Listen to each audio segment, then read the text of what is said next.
आणि आता बघूया सकाळच्या 100 बातम्या।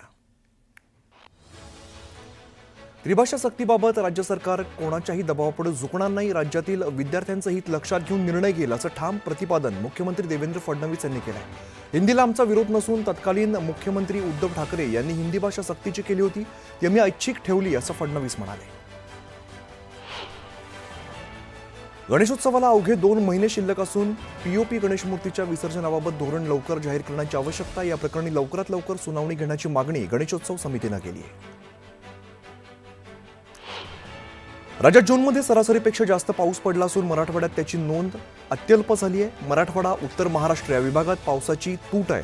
जून महिन्यामध्ये नाशिकमध्ये सर्वाधिक तर बीडमध्ये सर्वात कमी पाऊस पडला आहे। भाजप प्रदेश कार्यकारी अध्यक्ष रवींद्र चव्हाण यांची प्रदेशाध्यक्षपदी बिनविरोध निवड झाली आहे। प्रदेशाध्यक्षपदासाठी चव्हाण यांचा एकच अर्ज आल्यामुळे त्यांची बिनविरोध निवड झालेली असून केंद्रीय नेतृत्वाकडून निवडीची औपचारिक घोषणा आज केली जाणार आहे। संपूर्ण मुंबईतील कचरा संकलित करून वाहून नेण्यासाठीचा कंत्राटदाराकडून वाहनं आणि सेवा घेण्याचा निर्णय मुंबई महानगरपालिकेच्या घनकचरा विभागाने घेतलेला असून त्याकरता मागवलेल्या निविदांना महापालिकेत सर्व कामगार संघटनांनी विरोध केलाय। या निविदेवरून प्रशासन विरुद्ध कामगार असा संघर्ष पेटलाय।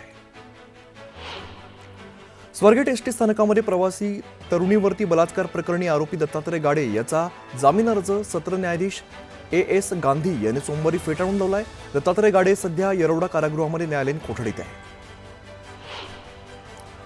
पुणे महापालिकेच्या वारजे जलशुद्धीकरण केंद्रातून चांदणी चौक टाकीसाठी पाणीपुरवठा करणाऱ्या मुख्य जलवाहिनीच्या गळतीचं दुरुस्तीचं काम केलं जात आहे। या कामासाठी चांदणी चौक झोनमधील वारजे, बाणेर, बालेवाडी या परिसराचा पाणीपुरवठा आज बंद असेल। पुढील 4 ते 5 दिवस कोकण आणि घाट या भागामध्ये मुसळधार ते अतिमुसळधार पाऊस पडण्याचा अंदाज आहे, अशी माहिती हवामान तज्ज्ञांनी दिली आहे। रायगड, रत्नागिरी, सिंधुदुर्ग, पुणे, सातारा आणि कोल्हापूर परिसरातील घाटमाथ्यावर परिसरांना ऑरेंज अलर्ट जारी केला आहे। पॅकेज ड्रिंकिंग वॉटर युनिटची 100% तपासणी करणं गरजेचं आहे। या युनिटची दर 6 महिन्यात एकदा तपासणी आवश्यक आहे, त्यामुळे त्याची प्राधान्याने अंमलबजावणी करावी असे निर्देश भारतीय अन्न सुरक्षा आणि मानक प्राधिकरणाने दिले। 11वी प्रवेशाबाबत राज्यभरामध्ये 600 हरकती विद्यार्थ्यांनी ईमेलद्वारे दाखल केल्याची माहिती माध्यमिक शिक्षण विभागाचे सहशिक्षक संचालक श्रीराम पानझड यांनी दिली आहे। राज्यात 2,16,000 पेक्षा अधिक विद्यार्थ्यांनी ITI प्रवेशासाठी नोंदणी केली आहे। 1,73,000 विद्यार्थ्यांनी प्रवेश निश्चित केलेत। तसंच गुणवत्ता यादी जाहीर झाल्यानंतर 411 विद्यार्थ्यांनी त्याबाबत हरकती देखील नोंदवलेल्या आहेत। राज्यमार्ग परिवहन महामंडळाच्या लांब आणि मध्यम पल्ल्याच्या प्रवासासाठी आगाऊ आरक्षण करणाऱ्या प्रवाशांना तिकीट दरामध्ये 15% सूट मिळणार आहे। ही सवलत 1 जुलैपासून लागू होणार असून 150 किलोमीटरपेक्षा जास्त अंतरचा प्रवास करणाऱ्या आणि सवलतधारक प्रवासी वगळून इतर प्रवाशांना ही सवलत मिळणार आहे। पावसामुळे नवी मुंबई कृषी उत्पन्न बाजार समितीमध्ये भाजीपाल्यांची आवक कमी होऊन बाजारभाव वाढण्यास सुरुवात झालेली आहे। किरकोळ मार्केटमध्ये हिरवा वाटाणा 200 रुपये किलोने विकला जातोय, तर भाज्यांमध्ये दर 160 रुपयांपर्यंत पोहोचले। जळगावच्या चोपडा तालुक्यामध्ये वादळी वाऱ्यासह झालेल्या पावसामुळे अनेक गावांमध्ये मोठ्या प्रमाणात नुकसान झाले। नुकसानग्रस्त भागाचा प्रशासनाकडून पंचनामे केले जात असून लवकरच नुकसानाचा अहवाल जिल्हा प्रशासनाकडे पाठवला जाणार आहे। समलैंगिक संबंधाला नकार दिल्यामुळे एका मित्राची त्याच्या 2 अल्पवयीन मुलांकडून हत्या करण्यात आल्याचा धक्कादायक प्रकार समोर आलाय। नशेच्या अवस्थेत दोन्ही मित्रांनी त्याच्यावरती जबरदस्तीचा प्रयत्न केला, मात्र त्याला नकार दिल्यामुळे संतापलेल्या दोन्ही मित्रांनी त्याला तलावातील पाण्यामध्ये बुडवून त्याची हत्या केली। या प्रकरणी पोलिसांनी दोघांना अटक केली आहे। जळगाव जिल्ह्यातील 102 रुग्णवाहिकेवरील 90 पेक्षा अधिक चालकांनी आपल्या विविध मागण्यांसाठी जिल्हा परिषदेच्या प्रवेशद्वारावरती ठिय्या आंदोलन केलं। त्यामुळे काही काळ रस्ता बंद झाला होता। तसंच मागण्या मान्य न झाल्यामुळे 8 जुलैला जिल्हाधिकारी कार्यालयासमोर अमरण उपोषण करण्याचा इशारा 102 रुग्णवाहिका चालकांनी दिला आहे। महाराष्ट्राची भाग्यलक्ष्मी असलेल्या कोयना धरण निम्म भरलेलं आहे। धरणाची पाणी पातळी 2110 फुटांवरती नोंदवली गेली असून सध्या पाण्यामध्ये 25,000 क्युसेक पाण्याची आवक सुरू आहे। कोयना धरणातून नदीपात्रामध्ये 1050 क्युसेक पाणी सोडलं जातं। राज्य शासनाकडून विविध राबवलेल्या योजना आणि प्रवाशांना मिळणाऱ्या सवलतीमुळे ठाणे एसटी विभागाने गेल्या 3 वर्षांच्या कालावधीमध्ये उत्तम अर्थार्जन केलंय। प्रवासी संख्येमध्ये झालेली लक्षणीय वाढ तसंच एसटीच्या वाढवण्यात आलेल्या फेऱ्या यामुळे गेल्या 3 वर्षांच्या कालावधीमध्ये ठाणे एसटी विभागाच्या उत्पन्नात सुमारे वार्षिक 240 कोटी रुपयांची वाढ झाली. ठाणे महापालिकेच्या यंदाच्या अर्थसंकल्पात विविध विभागांना कर वसुलीसाठी ठरवून देण्यात आलेल्या उद्दिष्टांपैकी 419 कोटी म्हणजेच 20% कराची वसुली गेल्या 3 महिन्यामध्ये प्रशासनानं केलेली आहे. यामध्ये सर्वाधिक म्हणजेच 291 कोटींची कर वसुली मालमत्ता करातून झालेली आहे. पीओपीच्या गणेश मूर्तींच्या विसर्जनाबाबतचं धोरण अंतिम करण्यासाठी आणखी 3 आठवड्यांची आवश्यकता असणार आहे असं राज्य सरकारने उच्च न्यायालयाला सोमवारी सांगितलं आहे. त्यावरून न्यायालयाने राज्य सरकारला 21 जुलैपर्यंत मुदतवाढ दिली. औरंगजेबाची स्तुती करण्याचं वक्तव्य केल्याप्रकरणी दाखल 2 गुन्हे रद्द करण्याच्या मागणीसाठी समाजवादी पक्षाचे आमदार अबू आझमी यांनी उच्च न्यायालयामध्ये धाव घेतलेली आहे. त्यांच्या याचिकेची दखल घेत न्यायालयाने सोमवारी प्रतिवादींना नोटीस बजावत आझमी यांच्यावरती याचिकेवरती भूमिका स्पष्ट करण्याचे आदेश दिले. यंदाच्या प्रथम वर्ष अभियांत्रिकी आणि तंत्रज्ञान पदविका अभ्यासक्रमांची प्रवेश प्रक्रिया 20 मे पासून सुरू झाली आहे. प्रवेशासाठी ऑनलाईन अर्ज करण्याची मुदत 26 जून पर्यंत होती. आता त्याची मुदत वाढवण्यात आल्याची माहिती समोर येते.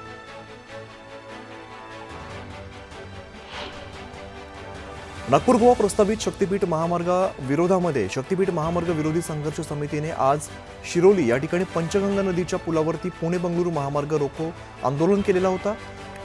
आमदार सतेज पाटील आणि माजी खासदार राजू शेट्टी यांच्या नेतृत्वाखाली आंदोलन केलं जाणार आहे.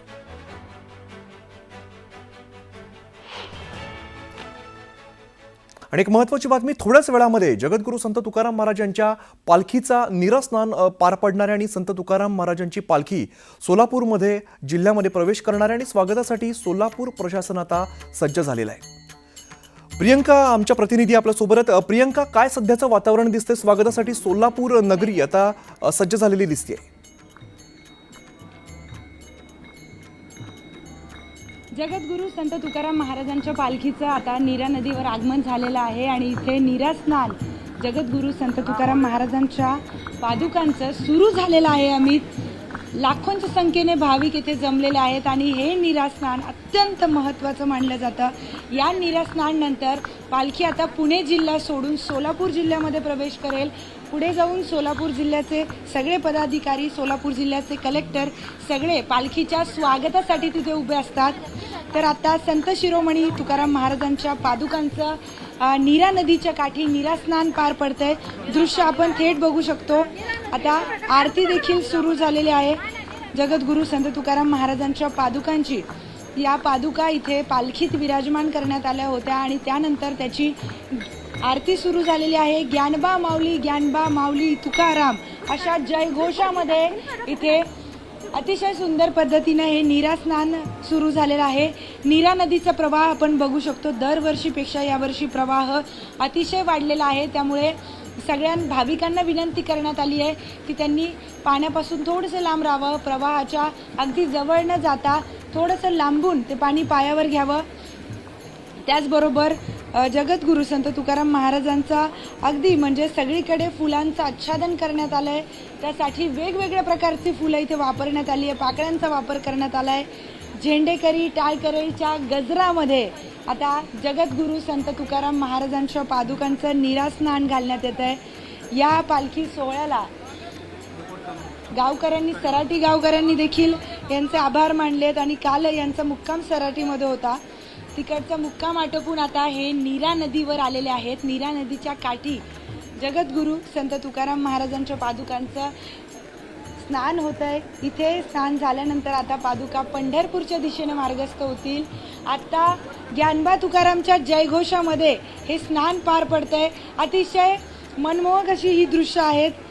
या दृश्यांना बघूनच नीरा स्नान इतकं का महत्त्वाचं, इतकं का सुंदर आहे याची प्रचिती येते.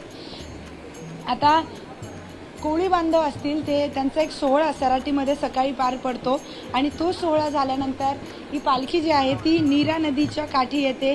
नीरा नदीच्या काठी या पादुकांना नदीमध्ये आणलं जातं आणि नदीमध्ये जे सगळे विश्वस्त आहेत सगळे त्यांच्याकडून यांना ते पवित्र नीरा नदीचा या पादुकांना स्नान घालण्यात येतं आणि मोरे महाराजांच्या हस्ते इथे हे स्नान घालण्यात येतं. पुढे मग मान्यवरांचा सत्कार देखील करण्यात येतो.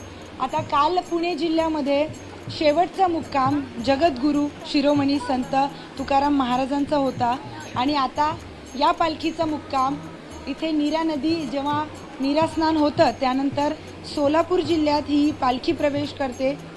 पुणे जिल्ह्यातील देखील सगळे मुख्य अधिकारी, पोलीस अधीक्षक आणि कोळी बांधव सगळे येतात या पालखीला रवाना करण्यासाठी, पुढच्या दिशेने मार्गस्थ करण्यासाठी. आणि काल पुणे जिल्ह्यात अगदीच प्रियंका, खरंच मोठ्या प्रमाणात उत्साह सुद्धा बघायला मिळतो. खरं तर या संपूर्ण वारीच्या प्रवासामध्ये वारकऱ्यांचा जो अगदी उत्साहाचं जे क्षण मानला जातो तो त्यातलाच एक क्षण म्हणजे खरं तर नीरास्नान. आणि आज हा सोहळा सगळा सराटीमध्ये पार पडतोय. आपण बघतोय मोठ्या संख्येने खरं तर वारकरी या ठिकाणी जमलेले आहेत. हातामध्ये भगव्या पताका आहेत, तुळशी वृंदावन आहे आणि हे सगळे वारकरी पंढरीच्या दिशेने जात असताना महत्त्वाचं जे असतं ते नीरास्नान असतं आणि या ठिकाणी मोठ्या प्रमाणात हे सगळे वारकरी जमलेले आहेत. त्यामुळे नीरा नदीच्या काठी आता वारकऱ्यांची मोठी गर्दी बघायला मिळते. नीरा स्नानानंतर पालखी सोलापूरमध्ये प्रवेश करते. त्यामुळे सोलापूर प्रशासन असेल किंवा अखंड सोलापूर नगरी ही सुद्धा आता सजलेली आहे किंवा या स्वागतासाठी सज्ज झालेली आहे. आपण बघतोय ज्या पद्धतीने हा सोहळा पार पडतो, अतिशय भव्य दिव्य आणि देखणा असा सोहळा असतो.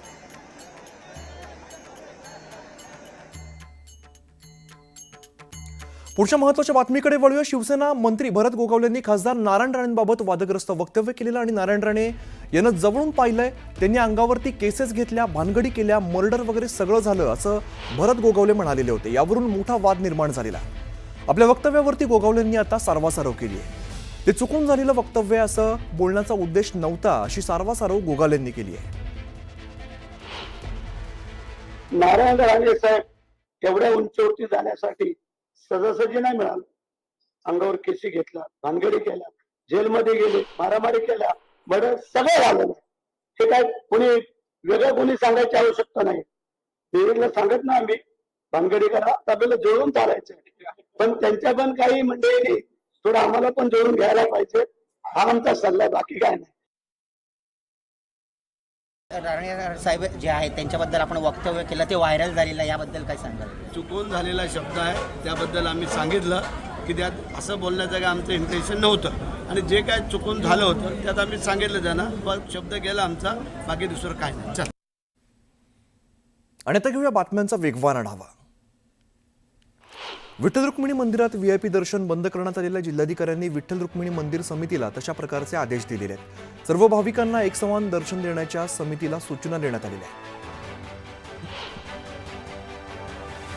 नाशिक जिल्ह्यातील त्र्यंबक नगर परिषद त्र्यंबकेश्वर या स्थळाला अवर्ग पर्यटन स्थळाचा दर्जा देण्याचा निर्णय राज्य सरकारनं घेतल्याची माहिती मुख्यमंत्री देवेंद्र फडणवीस यांनी दिली. यामुळे आगामी कुंभमेळ्याच्या पार्श्वभूमीवर त्र्यंबक नगरीच्या विकासाला आता चालना मिळणार आहे. चंद्रपूर जिल्ह्यातील भद्रावती नगर परिषदेवर न्यायालयाच्या आदेशाने जप्तीची मोठी कारवाई करण्यात आली. नगर परिषदेने गेल्या 8 वर्षांपासून भाडं थकवलंय. थकबाकी प्रकरणी ही कारवाई करण्यात आली. एसटीचा लांब मध्यम पल्ल्याचा प्रवास करणाऱ्यांना आता मोठा दिलासा मिळाला आहे. आरक्षित प्रवाशांना तिकीट दरामध्ये 15% सूट दिली जाणार आहे. ही योजना 1 जुलैपासून सुरू होणार असल्याची माहिती परिवहन मंत्री प्रताप सरनाईक यांनी दिली.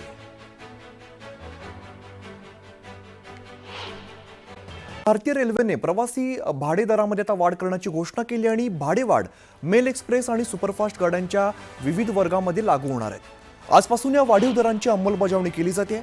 तर रेल्वे मंत्रालयाने जारी केलेल्या अधिसूचनेनुसार एसी आणि नॉन एसी या दोन्ही प्रकारच्या डब्यांमध्ये भाडेवाढ आता लागू केली जाणार आहे. एसी क्लासमध्ये AC chair car, AC 3 tyre, 3 economy, AC 2 tyre आणि एसी फर्स्ट क्लास आणि एक्झिक्युटिव्ह क्लासमध्ये प्रति किलोमीटर 2 पैसे भाडेवाढ ही जाहीर करण्यात आलेली आहे. मेल आणि एक्सप्रेस गाड्यांमधील नॉन एसी डब्यांमध्ये सेकंड क्लास, स्लीपर क्लास आणि फर्स्ट क्लाससाठी प्रति किलोमीटर 1 पैशांची भाडेवाढ ही जाहीर करण्यात आलेली आहे.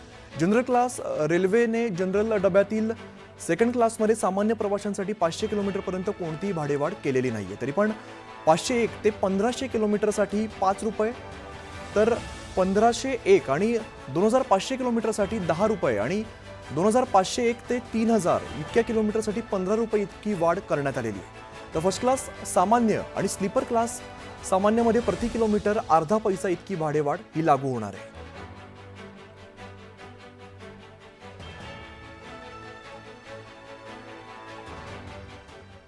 आता बघूया उर्वरित वेगवान बातम्या. कुठेच पुरावे नसतात, नुसतं ढोंग करतात अशांना कधीच जाग येत नसते, झोपेचं सोंग घेतात, अशा शब्दामध्ये चित्रा वाघ यांनी नाव न घेता उद्धव ठाकरेंना टोला लगावलाय. नारायण राणेंबाबतचं भाष्य चुकून केल्याचं वक्तव्य भरत गोगावलेंनी केलंय. शब्द निघाला, बाकी कोणता उद्देश नसल्याचंही ते म्हणाले. सध्या नांदगाव मनमाड या मतदारसंघामध्ये उद्धव बाळासाहेब ठाकरे शिवसेना, अजितदादा राष्ट्रवादी काँग्रेस आणि काँग्रेस या तीनही पक्षाला घरघर लागलेली असून तीनही पक्षातील अनेक पदाधिकाऱ्यांनी शेकडो कार्यकर्त्यांचा आपापल्या पक्षाला रामराम ठोकत आमदार सुहास कांदे यांच्या नेतृत्वात शिंदेच्या शिवसेनेत प्रवेश केलाय. मराठी भाषेसंदर्भात तडजोड आणि मराठीची गळचेपी सहन करणार नसल्याचं वक्तव्य एकनाथ शिंदेंनी केलं. तर मराठी माणसाच्या उद्धारासाठी जे काही करायचं असेल ते करणार असंही ते म्हणाले. त्रिभाषा धोरण आणण्याची गरज नव्हती. त्रिभाषा धोरणावरून रामदास आठवले यांनी सरकारला घरचा आहेर दिला.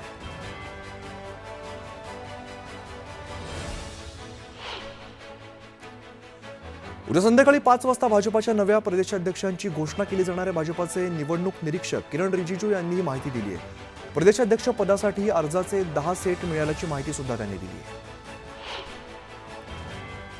भाजपाची संघटनात्मक रचना निवडणुकीच्या माध्यमातून होते याचा आनंद आहे. रवींद्र चव्हाणांचा अर्ज दाखल केल्यानंतर देवेंद्र फडणवीस यांनी वक्तव्य केलंय. तर उद्या प्रदेशाध्यक्षांची अधिकृत घोषणा होणार असंही ते म्हणाले. अधिवेशनाच्या ओळखपत्रातून अशोक स्तंभ नसल्याने रामदास आठवलेंनी टीका केली आहे. त्याची चौकशी करण्याची मागणी रामदास आठवलेंनी केली आहे. जळगावमध्ये उत्कृष्ट कामगिरी करणाऱ्या खेळाडूंचा केंद्रीय राज्यमंत्री रक्षा खडसे यांनी गौरव केला आहे. दरम्यान विद्यापीठात उत्तर महाराष्ट्रातील खेळाडूंसाठी सर्व सुविधा युक्त स्पोर्ट्स सेंटर बनवण्याचं आश्वासन सुद्धा दिलं आहे. अहमदाबाद विमान दुर्घटनेचे एअर इंडियाचा क्रू मेंबर दीपक पाठक यांचा मृत्यू झालाय. त्यांच्या कुटुंबियांची रामदास आठवले यांनी सांत्वनपर भेट घेतली.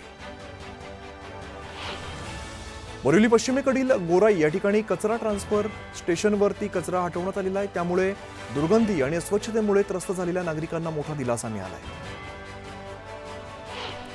मीरा भाईंदरमध्ये मसाला डोसा विक्री करणाऱ्या फेरीवाल्याला मनसेने चोप दिलाय. मराठी भाषा बोलण्यास नकार दिल्यामुळे त्यांनी हा चोप दिलाय.